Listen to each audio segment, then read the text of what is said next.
So what you're looking at is an old map of Africa, a route that people maybe haven't looked at before, because looking at ancient tradition, the ark didn't just vanish. I know in the scriptures it just stops talking about the ark, but I'm going to make the case that it didn't just vanish into thin air, but that it actually moved between places. I'm going to use scriptures and talk about this from Solomon's time and King Josiah as well, how the ark came back into the temple, and explain all about that. I've had some viewers that have asked about this specific topic, and I thought it was a fascinating topic, so I thought we should get into it. So I want to talk about the fact that the ark moved. It was taken from here to there. It was always, as we know, it was carried at the beginning, but it was from here to there. I want to start with it being, of course, with Moses and the people coming down from Egypt, and then they made the Ark of the Covenant, and it went with the people, and it was in a tent before the temple was ever built, of course. But in this video, I want to go over how it didn't just sit stable in that place. So when we have King David and then King Solomon, things then happened. I want to get into that, and then how the Ark came back. Where did it go? What great lands was it taken to, possibly, when it was taken out, when the people were unsecure, like when Babylon conquered. We're going to see what's in the book of Maccabees about Jeremiah and the caves and the ark and what those kind of things that happened. Of course, I can't prove all of this by fact, but I am going to look at, as best I can with logic, through what happened and try to explain what happened with the ark and where it might be now. So let's get looking at that. Because before there was a kingdom, before the great kings, we think of David and Solomon, King Saul possibly, David, Solomon, and then they split the kingdoms up. Before all of that, there was a covenant that was made. Moses tried to bring the people up onto the mount to meet God, and they rebelled, most of them pretty much, and it ended up breaking the tablets. We know that story. But then he did have this ark built, and God told them how to build it, and they built this ark, and they carried it with them. And it was like I'm going to say that it was kind of like and one of my viewers, the comment's been deleted or is gone, but one of my viewers talked about it being like a battery. It was like a connection, possibly between realms, between God and man. And there's scriptures about that. We're going to get into that in a second here. But before there was a kingdom, there was a covenant, and that's very important because the ark has to do with the covenant. Yes, we see in the temple all kinds of things, the menorah and all kinds of tables and that kind of thing, but the ark was the centerpiece. So in Exodus 25:32 it says, "And there I will meet with thee, and I will commune with thee from above the mercy seat, and from between the two cherubim," the cherubim on the Ark of the Covenant. And I know all of us have, I'm sure all of us have seen well, maybe not all of us, but a lot of us have seen probably one of my favorite movies, actually, with Harrison Ford, and about the Ark of the Covenant and how they find it in Egypt in a cave, basically, or an old ruin. They find it and they take it to this island and all the things and the electrical power that it has, and the people, that only certain people can carry it and all that kind of thing. And I think that's fascinating.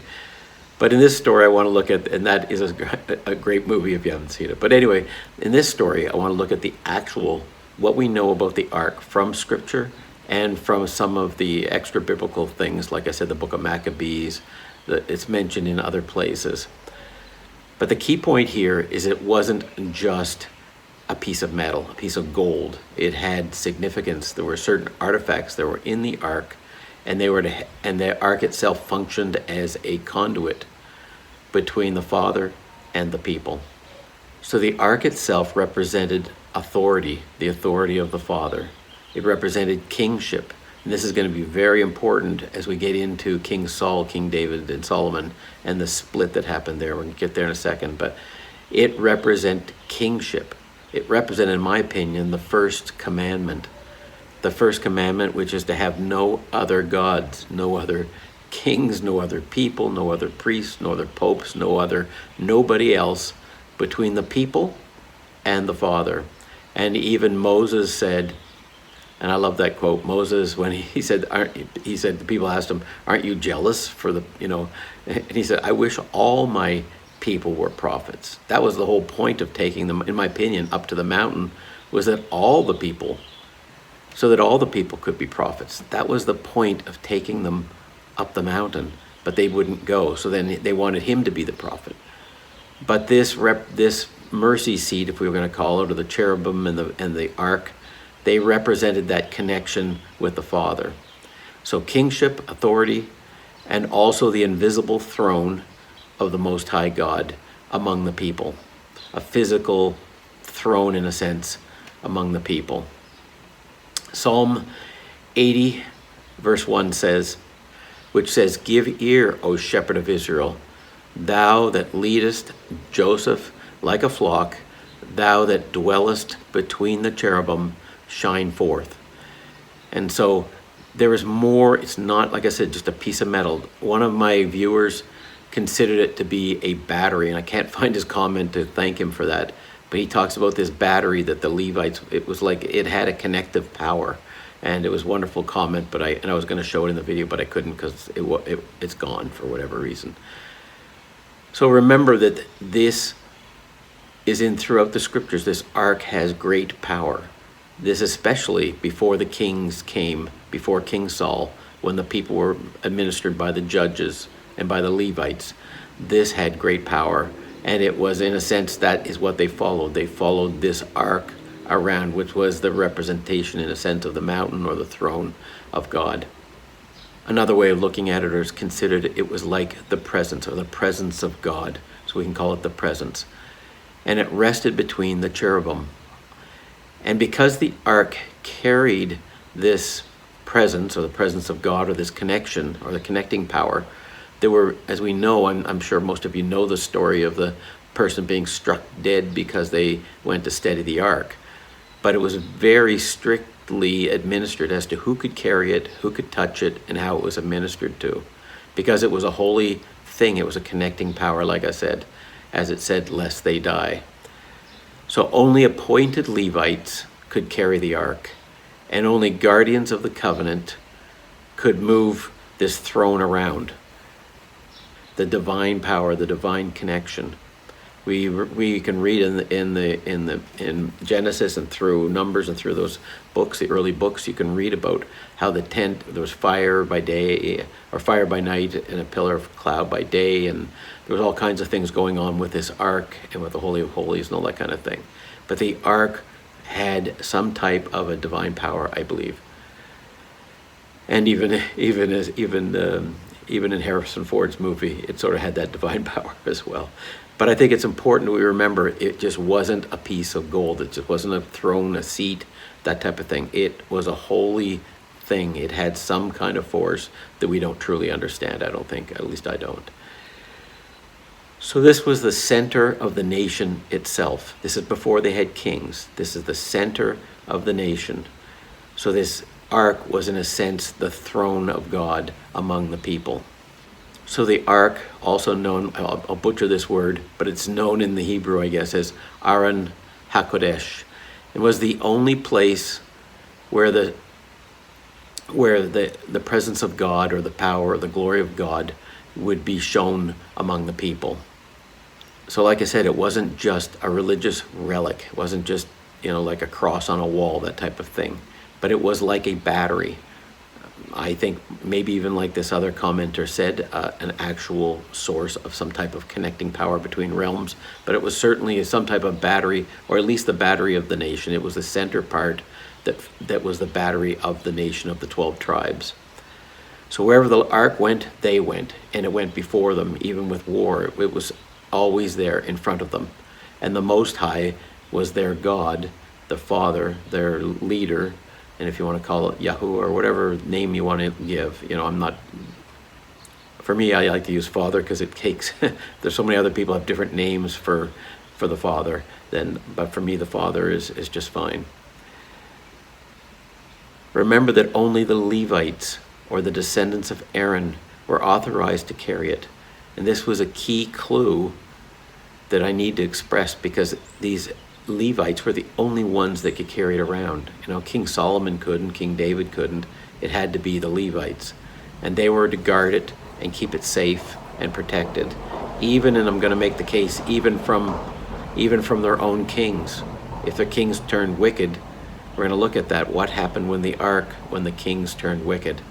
I want to look at this first break that Israel had. I've done this in another video, but I want to talk about this first break because it's key. The father said to Samuel the prophet, when they turned and the people wanted a king to rule over them, that's when they chose Saul. But that was not what the father had wanted for the people. They were rebelling, absolutely, just as much as they rebelled in front of the mountain, and many were killed at the time of Moses before the rebellion. But this was a rebellion nonetheless. They saw that the people, we're talking, like for my video, of course, I'm placing Jerusalem somewhere within Africa. I know some people think it's Namibia, some people think it's over in the Congo, some people think it's around Mount Kenya. It doesn't for the purpose of the video, I don't think it really matters. But the point is, it was in Africa, in my opinion. Some people still believe it's in the Levant, what the world believes, and that's fine too if that's your belief. But the point was that this ark, we're going to talk about where it was moved to and why. But this first important thing to understand is that God, or the Father, spoke to Samuel and said, they have not rejected thee, but they have rejected me, that I should not reign over them. Well, we don't think about that, but what does that mean? The people were denying the presence. They didn't want the presence of God to guide them anymore. They wanted a king. And with the king came, as it's prophesied, wars and armies and taxation and cruelty and destruction of the nation, actually, is what came with the kings. Yes, David was pretty good, except for, killing his friend Uriah, but the kings had their big troubles, okay? But the nation had troubles because of the king. But God allowed them, or the Father allowed them to have this because they chose it. Just as I believe he allows all of us to fall into trouble because we choose it, and we have to learn. And so the people said, no, we don't want you to be our Father and our God. We're going to start breaking the first commandment because we want to have a king. Or then later the Pharisees, we wanted to have other people to lead us. We don't want you to lead us. So even when the Father was talking through the prophets, we don't think about how poorly the prophets were treated. Like Isaiah and Jeremiah, most of them were either stoned, killed, thrown out, cast out, despised, rejected, as was the Son when he came. But that was the common lot because the people were rebellious. They did not want him. Just as in Lazarus when he said about the two Gentiles that were favored of God in the past, and they wanted to throw him off a cliff. They were in rebellion. Even at the time of Jesus, they were in great rebellion. So the issue is the people chose a new throne, a new presence in a sense. They elevated Saul, but then he fell. Then they elevated David, and he fell to at least halfway. And then they elevated Solomon, and we'll see that Solomon fell worse than any of them. He started out righteous and completely fell. And then his children fell, and then the kingdom was divided, and we had the north and the southern kingdom, and then they had hatred towards one another, and then they were taken away and all that kind of thing. So this rejection of the Father as their king, as their presence, as their leader, okay, completely changed the nation. I don't think we really conceive of how much it changed the nation completely. And yes, they had moments of great glory in some ways after that, but really it was led to pretty much the destruction over time of the people and their dispersion all over the world. But the nation began shifting completely under Saul, and as I said, under David, and then Solomon. So presence of God was pushed aside for politics, and covenant was kind of pushed aside as well to monarchy. Yes, they still felt that they were the chosen seed, and we see with Jesus and John the Baptist, John the Baptist said, God can make stones turn into the sons of Abraham. Don't think it's just because of your seed or your lineage that you were born in some part of Africa, or you were born in the Americas, or wherever the tribes were dispersed to. Just being born into the covenant, or born in among the chosen people, if you want to call it that, that meant nothing. At least in terms of the eyes of Jesus and John the Baptist, it was nothing. Important, yes, because he said he came only to the house of Israel, okay, to fulfill the covenant promise to Abraham. But here he is talking to women at the well and blessing centurions and doing other things and talking in Nazareth about the blessing of the Gentiles. And so it's human nature that we think it's just us and it's all about our small little group. And I've had many commenters even today on the last video. It's fascinating, right? We don't realize just how much we think, what about Shem? What about Africa is full of, the people of Shem lived there for a long time before Abraham came along. And so did Ham and Hamites and the Kushites and all the different groups, Mizraim. And they were blessed people too, Melchizedek and all kinds of things. But getting back to this issue, the ark that once led the people was turned over, put aside, basically put in the basement. We could call it, let's just put it away. We don't really want to deal with that anymore. Not so much under Saul and then David. No, David wanted the temple built. Once the temple was built, great. And God received it and blessed the temple when it was first built. But we see within Solomon's life that he married other wives, strange women from many other places, and they changed his heart, converted his heart to other gods. And then we go, okay, where did the ark go? That's the point I want to get into now. So as Solomon had the temple dedicated, it says in 1 Kings 8:10-11, and it came to pass that when the priests were come out of the holy place, that would have been the Levites and of Aaron, that the cloud filled the house of the Lord, so that the priests could not stand to minister because of the cloud, for the glory of the Lord had filled the house of the Lord, or filled this new temple. So that was, in my opinion, that was the peak. Okay, let's call that the peak. But within one lifetime, within Solomon's life, we're going to see the complete reversal. We see Solomon taking on many wives, and it says like up to 1,000 wives and concubines from all these different nations, and his heart is divided amongst all kinds of different things. So even though the Queen of Sheba came looking for wisdom and that type of thing, and it says that possibly she had a son, I think it's Menelik, from Ethiopia, one of the kings that he was from Solomon's seed. But the issue is people came from all over because of the wisdom of Solomon, but then he went beyond the mark and went after other gods. In 1 Kings 11 it says, but King Solomon loved many strange women.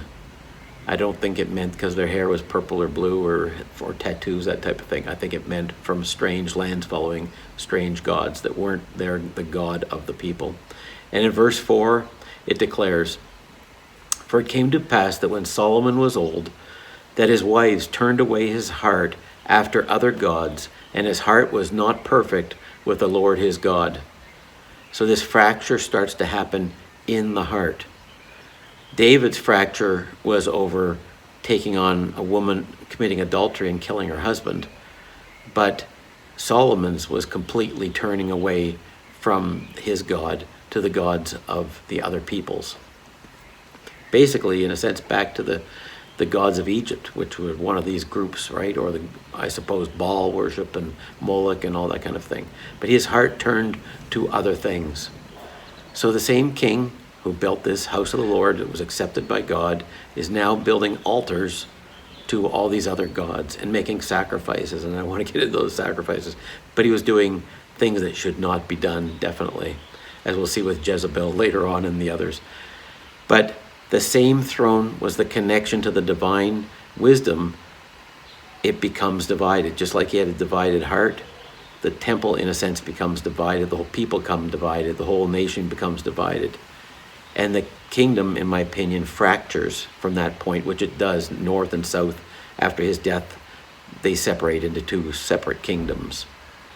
The Father moved the heart, in my opinion, the heart of the land, the heart of the covenant, which was this Ark of the Covenant, that he moved it away from these lands, out of their lands, because it wasn't wanted anymore.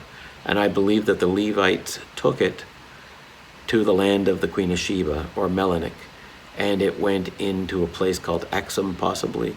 I have no idea. I cannot prove this, of course, but that's just my belief. But I do believe that the Levites took this sacred battery, if we're going to call it that, where it was thrown in the basement by Solomon and his people, and it was taken away, I believe, out of the land and hidden in the mountain fortress of Ethiopia among the Kushites, who are wonderful people as well. You know, Moses married, we don't think about it, but Moses married a Kushite, right? So we don't consider how great a people the Kushites were. They were the children of God as well, just not under that covenant of Abraham. But as I said, Melchizedek was above Abraham. Abraham went to Melchizedek and learned from him, and it says in the Apocrypha, for a long time. But I believe Melchizedek was teaching a lot of Africans about a lot of things. I believe he was the king of Salem, you know, where Abraham took his tithes. And we don't know so much about what really happened, I think. But I do think that the Lord used the Kushites as a safety place for this ark while the people were being unrighteous in the land that was the promised land.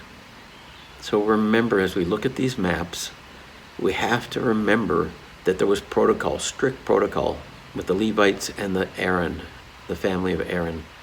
And so we have to understand that this ark could really just be moved by them. It wasn't Ethiopians or whoever came down, in my opinion. It would have to be the Levites. They would have had to see the danger with Solomon, what he was doing, and said, hey, let's get this out for safety. And they took it to the guardians, in my opinion, of the Kushites, who guarded it for quite a long time until King Josiah comes. We're going to get into that in a minute. But this shows that the Father isn't bound by human politics or even the covenant group, which has come and gone. He is bound to keep what he wants alive, and he uses different peoples to keep the flame alive, if you want to call it, or the battery. So it goes where there was a pure mountain among the Kushites in Ethiopia. I believe probably to this place called Axum, but I have no proof of that, of course, but I'll show some pictures of that anyway. And a people willing to guard the truth in the silence, and they have, and they also guard it, as we know, if we love the book of Enoch, or we love the book of Jubilees, or we like all the many books that we consider apocryphal now. Well, where do we get those from? They came from Ethiopia, who guarded the scriptures for almost 2,000 years, while the chosen people were being in slavery and forgot even their name and who they were. These people didn't forget, and they guarded these things. So we need to have gratitude, I believe, for the Kushites and for all the people in different parts of Africa. I think we're very confused about who's holy and who is not holy. I think as you see within Israel, they were righteous and they were completely wicked kings, and both functioned and they both affected the people at the time. We see with Jesus, most were wicked, or at least ambivalent towards him. A few followed him. But as I said, with my favorite scene at the well, with the woman at the well, she was not from the chosen. She was outside, yet he revealed to her what he did not reveal to the others at all, plainly, and he went there on purpose to meet her. Before I talk about King Josiah, I just want to again mention, in 1 Kings it says, and when the queen of Sheba heard the fame of Solomon concerning the name of the Lord, she came to prove him with hard questions. Later Ethiopian, which would be Kushite tradition, would claim that a connection formed between Solomon and Sheba through Menelik, her son. And according to the Kabra Nagast, I'm sure I butchered that, the ark itself journeyed into Ethiopia, not as theft, but as preservation from Solomon and the wicked kings that came after him. A transfer into the highlands for protection, into a fortress country, and into silence, to be kept silent until it could return when there was a righteous king again. And remember how much Cush is mentioned in the Bible. I mentioned about Moses' wife, but I also want to mention about my video I did on Babel, being located likely in, well, pretty surely in Kushite land, since Nimrod was the son of Cush, and to understand that Babylon is likely in that same area, right? And to also mention that, which I just did, the Queen of Sheba coming and being close with Solomon as well. And she only would have been interested in righteousness if she was righteous herself. As well, to point out, I think it's important to point out in Numbers 12:1, it says, "And Miriam and Aaron spake against Moses because of the Ethiopian woman, or the Kushite woman, whom he had married." And what happened? Was she supported in that? No, she was condemned by God, right? She was chastised harshly, okay? Because when she spoke against her, God defended Moses and her and the Kushite woman against Miriam. And another Kushite, very important, we don't read about. I hadn't really thought about this either, but another one is called Menelik. In Jeremiah 38, it says that he rescued the prophet Jeremiah from the pit while the others abandoned him. So a Kushite man rescued the prophet who was sent to the people, the chosen people. The chosen people rejected, despised Jeremiah, threw him in a pit, and it was a Kushite man who came and got him out of the pit. So I think if we start to see that there's lots of righteousness in Africa among the different groups, I think if we can just open our eyes to that, and I see that with my viewers in the comments, almost everybody thinks that they are, in all over the whole Africa, they've got great stories and things that tie them back to the Bible and the biblical account, and of course.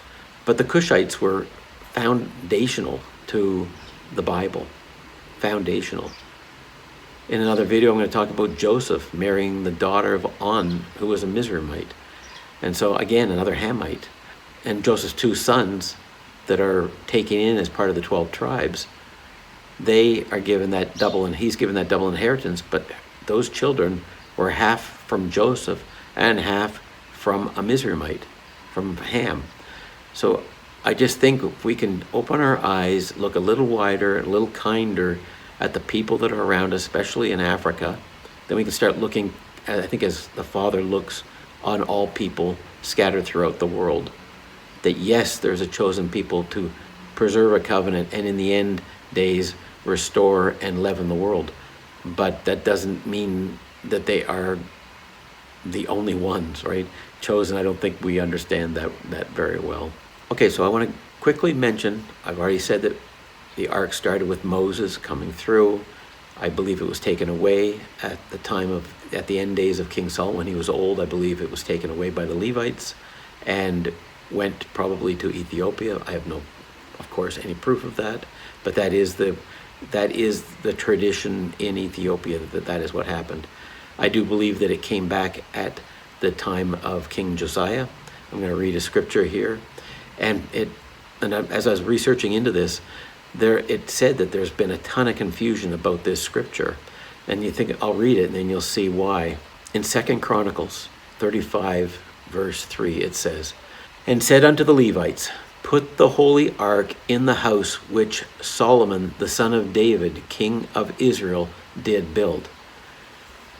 So think about that. Why did it say that? Put it back in. And people have, as I said, have really troubled that. What do you mean? I mean, where was it? People have always assumed that the temple, that the ark was in from the time of Solomon all through those years with the different kings, that the ark was sitting there comfortably in the temple. And yet here is Josiah, who turned to righteousness where his fathers had been wicked, and he says to the Levites, "Put the holy ark in the house which Solomon the son of David, king of Israel, did build." So in my opinion, it was brought back by the Levites from protection in Ethiopia area, brought back into probably Kenya or wherever you believe Jerusalem and that was, but it was brought back to the temple and placed back in the temple during the reign of King Josiah. So again, the ark is there. Why? Because the people's heart was going back to God. Remember, the ark is the presence. It represents the presence. because Josiah was righteous, the people were righteous, because the kings, in a sense, determined a lot how the people were. Because with King Josiah, in that time, they went and cut down all the groves, and they cleaned out all the pagan stuff that had infiltrated all through the kingdom. And just remember the story of with Elijah and the priests of Baal, and the burning up of the sacrifice. So that the priests of Baal were completely entwined with especially the leadership, the kings and the princes of the 12 tribes, and then Judah when the 10 tribes were gone. It was still there, but Josiah cleaned that all out, and he said, let's bring back the ark. Bring it back from where, right? Where was it? It wasn't in the basement, I don't think. Maybe it was in a cave, but I think it probably was in Ethiopia. And the Levites that were there brought it back again. And because it was protected, but the presence was again welcome. And it's like repentance. When we repent, the presence can come back. The Father can come back to us. And if we stay in our sin, the presence stays away. And I think it's kind of the same thing with this ark. The presence came back because the people's hearts had changed. And the heart is what connected this covenant of the heart, which is what Jeremiah talks about. The covenant is to be written on the heart. And when the heart was hard, like with Solomon and the other kings, the covenant was gone. Yes, the covenant people, the promised people were still there, but they weren't in the covenant anymore, in a sense. It was gone, so the presence was gone. With Josiah, the presence came back because Josiah's heart had turned back to God. And so the people's hearts turned back to God, so the presence came back and the ark came back. But not long after King Josiah comes what? The complete destruction of the kingdom of Judah. Complete destruction with the Babylonians. But before that, in Maccabees, 2nd Maccabees, it talks about or records that Jeremiah hid the ark in a cave before the invasion. So Jeremiah, it might have said Jeremiah and the Levites, but the Levites and Aaron would have they were in charge of the ark, but Jeremiah had it taken and hidden in a cave. One of my viewers, and as I said, that his comment has been deleted somehow, I don't know why, it was a great comment, but he talked about possibility that it was buried in a cave in Mount Kenya, because it is a huge high mountain with waters and fountains and magnetic principle and all kinds of interesting things he'd mentioned. And I wanted to show it in this video, but I couldn't get the comment anymore. So if you're watching the video, please post it in the comments below. I love getting comments from all the viewers. There's so many great comments. There was many comments from people about this ark issue, and I hope this is helping you to see maybe a different way of looking at it. So after Josiah, again comes the wickedness in again. The people trust in politics again, and then what happens? In comes the Babylonians. But before they come and sack the kingdom, destroy the temple and all that type of thing, what happens? We see that the ark probably, in my opinion, wasn't there.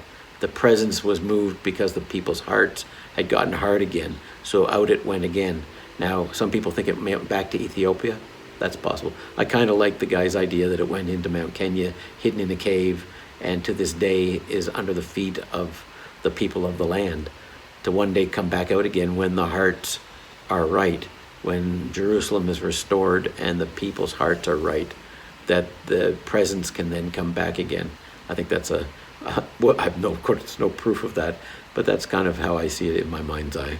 But I'll put some pictures of Mount Kenya here, and it could be another mount. It says in the Maccabees account that was Mount Nebo. It was Mount Nebo, also Mount Kenya or Mount Zion.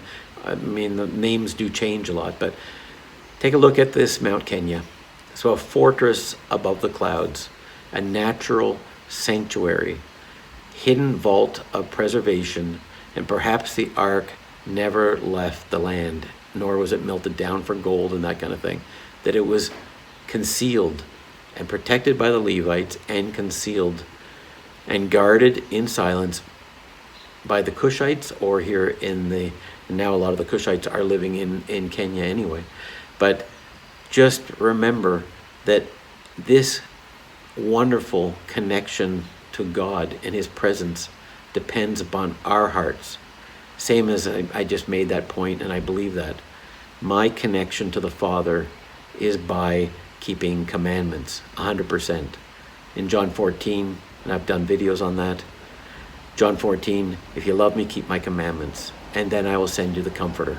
And you continue on in your good works and doing righteous and being what you should be, and then I will come to you, and then I'll introduce you to the Father or the presence. So, but are we already there? Are we one with the Father? Are we one with the Son? Are we even ready to have the presence with us? Because in the time of Moses, the presence had to be kept within the tent. Just like the people were told not to go on the mountain, they weren't prepared. God wanted them to prepare so they could come up and meet him, but they would not, and sent Moses, and 70 did go up, but the people did not. And I think we just have to remember that it's us that keep ourselves unconnected to the presence. And the connection was broken with Babylon. And when they rebuilt the temple again, Herod's temple, there was no Ark of the Covenant there. It's never mentioned again, ever. It was gone.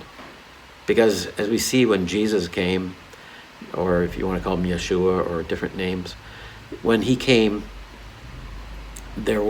people were not even slightly ready even for him.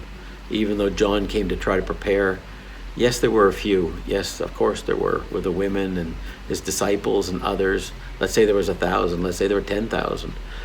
But the great majority were like the Nazarenes or the Pharisees or the rich young man. They weren't ready. Even Nicodemus, who was a wonderful man and very good man, but he wasn't even ready.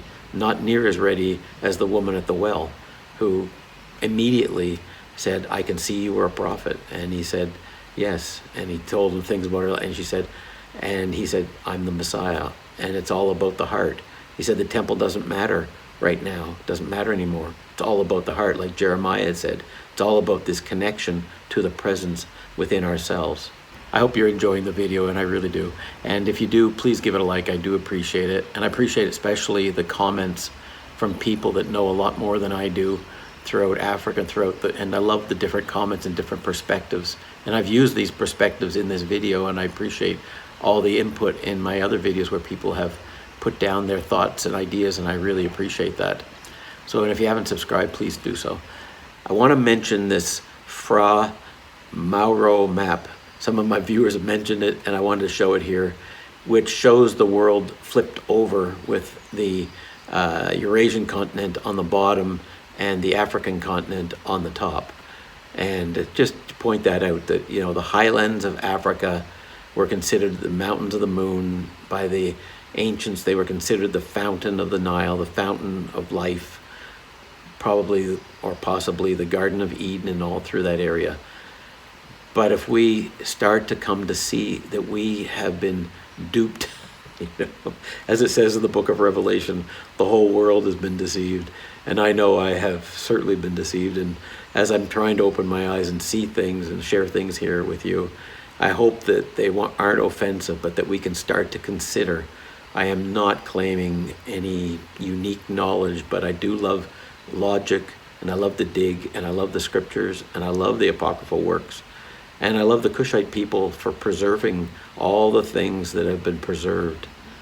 And it's just it's wonderful that there's wonderful people on my comment section all throughout Africa, through the Americas, Brazil, and the US, and people are waking up all over the world, which I think is what the covenant of Abraham, that his seed would leaven the whole earth. But they had to be dispersed to the whole earth to leaven the whole earth. Whereas the Africans, in my opinion, those that are listening here, I believe you had great, great, great people, not just the 12 tribes. I believe with Melchizedek, who was probably greater than Abraham, really, or, you know, Abraham gave tithes to him and went and listened and was taught by him. So who else did he teach? Did he teach Jethro, you know, the father of Moses' wife? Who knows who was taught by who and what traditions were running throughout all of Africa of righteousness. So if we think it was just one little people Okay, one little people that were righteous, and all the Shemites around, and all the Hamites around, and all the Japheth around and up north, they were all wicked or had nothing to do with the Father. I think that's short-sighted. And Jesus said the same to the people of Nazareth. Don't be short-sighted. Don't be short-sighted. He healed a leper, the captain of the Syrians, God did, and he gave the widow, a Zarephath, food when the rest of the suffering Israelites weren't getting any. And he wasn't saying it to put down the Nazarene, but Nazareth was not listening to him. They were looking for something else, and they were furious that he wasn't giving them what they wanted. And yet, so they missed him. They missed him completely, because we were looking for some grand power to come and conquer the Romans. And I think in our day, we're into the same thing. People are thinking, we're going to conquer the whole world, and everybody's going to be under our thumb, and all those people that made us suffer are going to be our slaves. And that is not the message that I see from Abraham, and it's not the message I see anywhere, other than in a few scriptures people like to, as I said, cherry pick. I see Jesus and how he acted. It was about the heart. And he commended the centurion as having greater faith than all of Israel. He didn't even need Jesus to come and administer and heal his son. He just did it, just say the word. And so I think we just don't see that there are righteous among all of us. And it is, yes, the gathering of the 12 tribes, yes, they have their position to fulfill, but they, in my opinion, are to be the leaven. They should be as close to living as Jesus was as all of us. They need to be the light, the leaven, the mountain for us to see, and everyone else to try to say, great, I'm glad you have that position, keep helping us. Not to be up there saying, I'm going to whip you all into shape because of all the things that have been done to us. I don't see that. I think that most of the thing that was done to the people was to serve God's purpose and spread them out throughout the world when they were wicked, so that they could come back to the light, and then they could be the light to everyone else. And I hope that helps you to understand the ark. I believe it's still hidden here on earth somewhere. I have no idea. Mount Kenya sounds good to me, and maybe some people want to put some comments. Other places in Africa, it might be. But I do believe God has his purposes, and I believe it'll all come out. We don't have to fear. It'll all come about when in the time that it's supposed to come. Here I'm going to put a video that I just did on Shem and his lands in Africa. And over here I'll put a video that I did on Moses coming down into Africa. Anyway, have a good day. Take care. Bye-bye.